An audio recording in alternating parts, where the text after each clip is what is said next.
اعوذ باللہ من الشیطان الرجیم بسم اللہ الرحمن الرحیم۔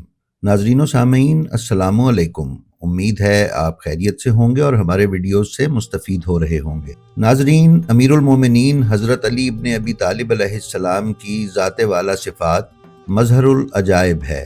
رسول اکرم صلی اللہ علیہ وآلہ وسلم کے بعد جتنے عجائبات کا ظہور آپ کی ذات اقدس سے ہوا ہے، اتنا کسی اور کی ذات گرامی سے نہیں ہوا۔ آج جو واقعہ ہم آپ کی خدمت میں پیش کرنے جا رہے ہیں وہ شیعہ علماء نے تو نقل کیا ہے، لیکن اس کے ساتھ ساتھ بہت سی اہل سنت کتابوں میں بھی اسے بیان کیا گیا ہے۔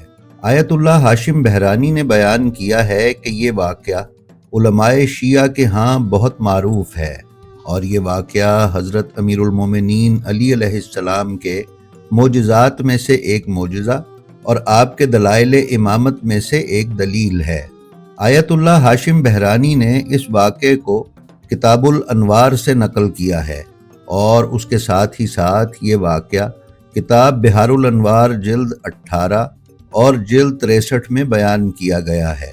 کتاب حلیۃ الابرار کی جلد اول صفحہ 270 اور نوادر المعجزات طبری کے صفحہ 52 پر حدیث نمبر 21 کے ضمن میں، اور اربعین ابن ابی الفوراس حدیث نمبر 26 بروایت حضرت ابو سعید الخدری، اور کتاب الیقین صفحہ 68 باب 90 میں حضرت ابو سعید خدری رضی اللہ تعالی عنہ سے ہی حدیث مرفوع کے طور پر بیان کیا گیا ہے۔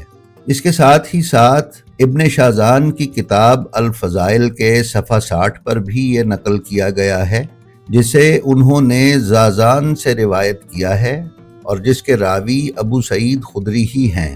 تو آئیے چلتے ہیں اور دیکھتے ہیں کہ یہ واقعہ کیا ہے اور علماء شیعہ کے نزدیک اس کی اہمیت اس قدر زیادہ کیوں ہے۔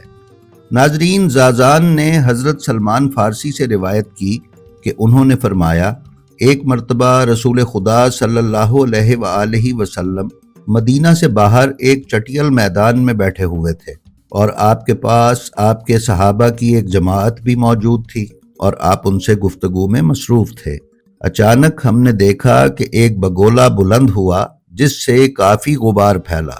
جب وہ بگولا قریب ہوتے ہوتے رسول خدا کے قریب آ کر رک گیا تو اس میں سے ایک آواز بلند ہوئی، اور اس نے حضرت صلی اللہ علیہ وآلہ وسلم کو سلام کیا۔ پھر کہا، یا رسول اللہ، میں اپنی قوم کی طرف سے آپ کے پاس قاصد بن کر آیا ہوں، اور ہم اپنے آپ کو آپ کی پناہ میں دیتے ہیں، اور آپ بھی ہمیں پناہ دیں۔ آپ سے ہم یہ درخواست کرتے ہیں کہ آپ ہمارے ساتھ کسی مرد کو روانہ کریں جو کہ ہمارے اور ہماری قوم کے درمیان حق و صداقت کا فیصلہ کرے، اور آپ مجھ سے پختہ قسم اور عہد لے لیں کہ میں اس مرد کو کل صبح کے وقت آپ کی خدمت میں صحیح و سالم پہنچاؤں گا۔ ہاں، البتہ اگر میں مر گیا یا اللہ کی طرف سے میرے ساتھ کوئی حادثہ پیش آ گیا تو پھر میری مجبوری ہوگی۔ حضرت صلی اللہ علیہ وآلہ وسلم نے فرمایا، تو کون ہے اور تیرا تعلق کس قوم اور قبیلے سے ہے؟ اس نے کہا، یا رسول اللہ، میں اطرفہ ہوں اور میرے باپ کا نام شمراخ ہے، اور میرا تعلق قوم جنات کے قبیلے بنی نجاح سے ہے۔ آپ کی بعثت سے قبل میں اور میری قوم کے افراد آسمان پر جا کر وہاں کی خبریں سنا کرتے تھے، اور آپ کی بعثت سے وہ سلسلہ قدرت کی طرف سے بند ہو گیا۔ جب اللہ تعالیٰ نے آپ کو مبعوث کیا تو ہم آپ پر ایمان لائے اور ہم نے آپ کی تصدیق کی، جبکہ ہماری قوم کے کچھ لوگوں نے اس کی مخالفت کی، جس کی وجہ سے ہماری قوم میں پھوٹ پڑ گئی، اور ہمارے مخالفین طاقت اور عددی قوت کے لحاظ سے ہم سے زیادہ طاقتور ہیں۔ انہوں نے ہمارے پانی کے چشموں اور چراگاہوں پر قبضہ کر لیا ہے، اور ہمیں اور ہمارے مویشیوں کو ستاتے ہیں۔ آپ ہمارے ساتھ کسی ایسے شخص کو روانہ کریں جو ہمارے اور ہمارے مخالفین کے درمیان حق و صداقت کے مطابق فیصلہ کرے۔ رسول خدا صلی اللہ علیہ وآلہ وسلم نے فرمایا، تم ہمیں اپنی شکل و صورت دکھاؤ۔ پھر اس نے اپنی صورت ہمیں دکھائی۔ اس کے پورے بدن پر بال ہی بال تھے، اس کی آنکھیں بڑی لیکن سیدھی تھیں، اور پورے سر تک پھیلی ہوئی تھیں۔ اس کے دانت کسی درندے کی طرح تھے۔ پھر رسول مقبول صلی اللہ علیہ وآلہ وسلم نے اس سے پختہ عہد لیا کہ وہ جس فرد کو بھی لے جائے گا اسے صحیح و سلامت واپس پہنچائے گا۔ جب جن اس کا حلف اٹھا چکا تو رسول خدا نے اپنے ایک صحابی سے فرمایا کہ تم اپنے ایمانی بھائی اطرفہ کے ساتھ جاؤ اور ان کے حالات کا جائزہ لے کر حق و صداقت پر مبنی فیصلہ کرو۔ ان صحابی نے کہا یا رسول اللہ، یہ تو بتائیے کہ یہ لوگ رہتے کہاں ہیں؟ حضرت نے فرمایا یہ زمین کے نیچے رہتے ہیں۔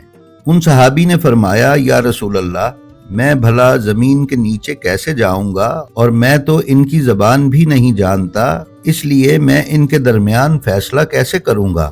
یہ سن کر حضرت صلی اللہ علیہ وآلہ وسلم نے ایک دوسرے صحابی کو مخاطب ہو کر جانے کے لیے کہا تو انہوں نے بھی پہلے جیسا ہی جواب دیا۔ پھر رسول خدا صلی اللہ علیہ وآلہ وسلم نے ایک تیسرے صحابی کو اطرفہ کے ساتھ جانے کے لیے کہا تو انہوں نے بھی وہی جواب دیا جو ان سے پہلے ان کے دو ساتھی دے چکے تھے۔ اس پر رسول خدا صلی اللہ علیہ وآلہ وسلم نے حضرت علی علیہ السلام کو طلب کیا اور آپ سے فرمایا، اے علی، تم اپنے ایمانی بھائی اطرفہ کے ساتھ جاؤ اور وہاں کے حالات کا جائزہ لے کر ان میں حق و صداقت کا فیصلہ کرو۔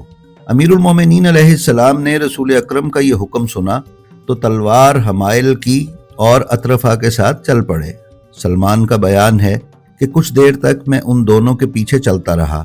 حضرت علی کچھ دور جا کر مڑے اور مجھ سے فرمایا، اے ابو عبداللہ، خدا تیری سعی پر تجھے جزائے خیر عطا فرمائے، تم واپس لوٹ جاؤ۔ میں وہیں رک گیا اور انہیں جاتے ہوئے دیکھتا رہا۔ پھر میں نے یہ منظر دیکھا کہ زمین پھٹ گئی اور وہ دونوں اس میں داخل ہو گئے۔ یہ منظر دیکھ کر مجھے علی کی جان کے تلف ہونے کا اندیشہ ہوا اور مجھے اس پر سخت رنج اور غم پہنچا۔ الغرض رات گزر گئی اور رسول اکرم صلی اللہ علیہ وآلہ وسلم نے لوگوں کو فجر کی نماز پڑھائی۔ نماز کے بعد حضرت ایک پہاڑی پر آ کر بیٹھ گئے اور حضرت علی کا انتظار کرنے لگے۔ آپ کے اصحاب بھی آپ کے گرد جمع ہو گئے مگر امیر المومنین نہ آئے، یہاں تک کہ سورج ڈھل گیا اور لوگوں نے بھانت بھانت کی بولیاں بولنا شروع کر دی۔ منافقین نے کہا، اچھا ہوا وہ جن بہانہ بنا کر علی کو یہاں سے لے گیا اور ابو تراب سے ہماری جان چھوٹ گئی، اور یہ جو ہر وقت علی پر فخر کرتے تھے ان کا فخر بھی ختم ہوا۔ ناظرین، رسول اکرم نے ظہر کی نماز پڑھائی۔ نماز کے بعد آپ پھر حضرت علی کے انتظار میں بیٹھ گئے یہاں تک کہ عصر کا وقت ہو گیا۔ رسول خدا اب علی کے نہ آنے پر پریشان ہوئے۔ سورج ڈوبنے کے قریب آیا کہ جہاں حضرت بیٹھے تھے قریب سے ہی زمین شق ہوئی، یعنی زمین پھٹی اور امیر المومنین علیہ السلام برآمد ہوئے، اس حالت میں کہ آپ کی تلوار سے خون کے قطرے ٹپک رہے تھے اور اطرفہ جن بھی آپ کے ساتھ تھا۔ رسول اکرم نے اپنے بھائی کو آتے ہوئے دیکھا تو جوش سے اٹھے اور خوشی میں ان کی پیشانی کو بوسہ دیا اور فرمایا، تم نے آنے میں اتنی دیر کیوں لگائی؟ حضرت علی نے عرض کی، یا رسول اللہ، میں وہاں گیا تو اطرفہ کی قوم کے ہزاروں افراد اور منافقین اس کے خلاف بغاوت کر چکے تھے۔ میں نے انہیں 3 باتوں میں سے ایک کے اختیار کرنے کی دعوت دی۔ میں نے ان سے کہا کہ وہ اللہ کی توحید اور آپ کی رسالت پر ایمان لے آئیں، لیکن انہوں نے اسلام قبول کرنے سے انکار کیا۔ پھر میں نے ان سے جزیہ دینے کو کہا، لیکن انہوں نے جزیے سے بھی انکار کیا۔ پھر میں نے انہیں کہا کہ وہ اطرفہ اور اس کی قوم کے ساتھ مصالحت کر لیں، اور مصالحت کے طور پر وہ کچھ پانی کے چشمے اور کچھ چراگاہیں اطرفہ اور اس کی قوم کے حوالے کر دیں، لیکن انہوں نے اس سے بھی انکار کیا۔ چنانچہ مجھے مجبوراً تلوار کا سہارا لینا پڑا اور ان سے شدید جنگ کی، چنانچہ 80,000 افراد قتل کیے۔ جب انہوں نے اپنی اتنی بڑی بربادی کو دیکھا تو مجھ سے امان اور صلح کی درخواست کی۔ پھر وہ ایمان لائے اور میں نے ان کے اختلاف ختم کرائے۔ اب ان معاملات سے فراغت پا کر آپ کی خدمت میں حاضر ہوا ہوں۔ پھر اطرفہ نے کہا، یا رسول اللہ، اللہ تعالیٰ آپ کو اور امیر المومنین علیہ السلام کو ہماری مدد پر جزائے خیر عطا کرے۔ جی تو ناظرین، یہ تھی ہماری آج کی ویڈیو۔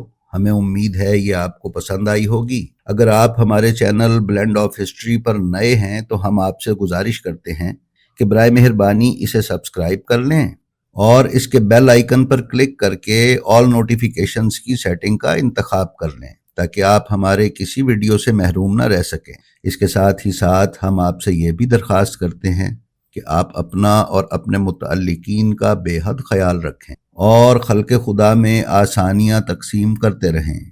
خدا آپ کا حامی و ناصر ہو۔ السلام علیکم۔